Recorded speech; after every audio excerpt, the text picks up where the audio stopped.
Di Timur Tengah, perang bikin harga minyak naik. Di Amerika, The Fed masih menahan untuk menurunkan suku bunga.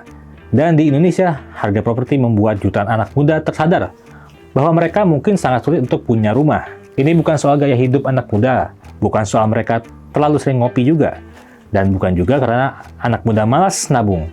Tapi ini adalah krisis struktural. Kenapa anak muda seperti Gen Z saat ini sulit untuk punya rumah?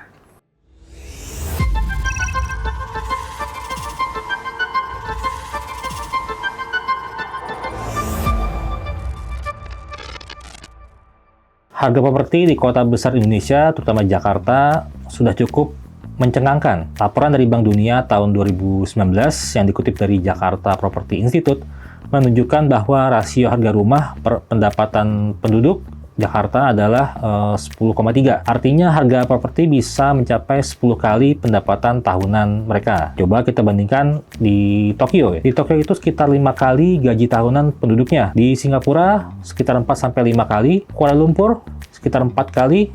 Dan di New York bahkan hanya sampai sekitar 5,7 kali. Artinya Indonesia termasuk salah satu negara dengan rumah paling tidak terjangkau di dunia. Nah, masalah makin berat nih. Dari survei Inventure tahun 2025 mengungkapkan bahwa 65% Gen Z merasa tidak yakin bisa beli rumah dalam 3 tahun ke depan. Tapi ironisnya, survei dari 99 Group Indonesia mencatatkan bahwa Gen Z ini tetap ingin punya rumah sendiri. Jadi sebenarnya ini bukan soal keinginan ya. Jadi ini soal ketidakmampuan sistem. Mereka mau beli rumah tapi belum mampu. Ditambah lagi, data dari Pinhome tahun 2024 menunjukkan bahwa ada 41 juta orang masuk kategori sandwich generation dan belum memiliki rumah. Mayoritas adalah milenial dan disusul oleh Gen Z. Artinya mereka harus bantu keluarga juga sambil bertahan hidup sendiri. Jadi nabung buat DP rumah, buat bagian orang mungkin ya itu sangat sulit. Kecuali kalau kamu ya punya tambahan penghasilan, punya warisan, dan punya keberuntungan. Dan sekarang masalahnya bukan cuma di dalam negeri sih. Konflik global di Timur Tengah bikin situasi makin runyam, makin rumit. Harga minyak sempat melonjak, meskipun kemarin sempat turun ya. Tapi siapa sih yang bisa jamin ya keadaan ke depannya tetap terkendali? Nah, efeknya banyak nih. Biaya logistik naik, harga-harga juga ikut naik, dan biaya bangun rumah pun bisa ikut naik. Artinya, konflik di Timur Tengah itu bukan hanya soal harga BBM di SPBU. Nah, biaya bahan baku konstruksi ikut naik karena produksinya juga naik. Developer juga nggak mungkin loh jual rumah lebih murah, karena biaya mereka juga pasti naik kan. Di sisi lain, di Amerika sana, The Fed masih menahan suku bunga sekitar 3,5% sampai 3,75% ya.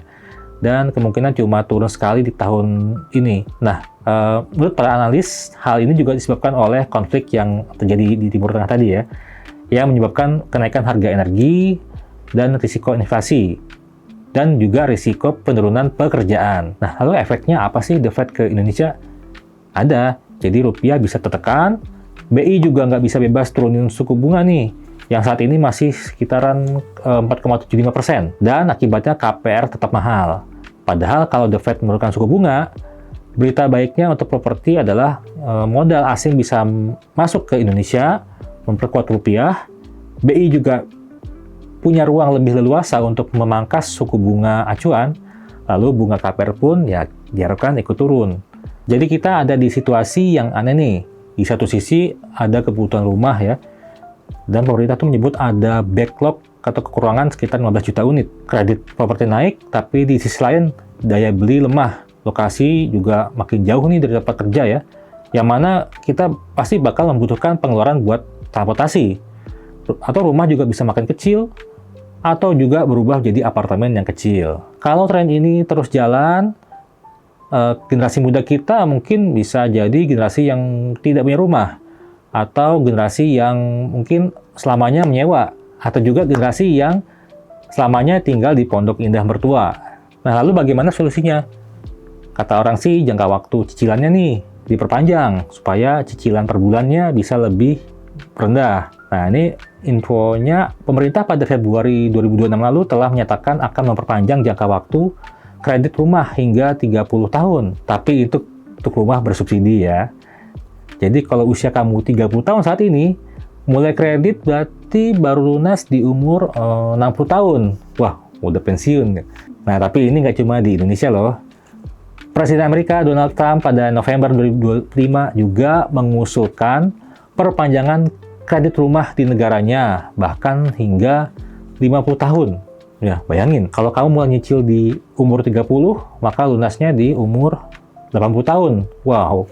Namun, sebagian analis berpendapat bahwa itu bukan solusi, karena membuat beban bunga total yang ditanggung oleh pembeli jadi malah melonjak.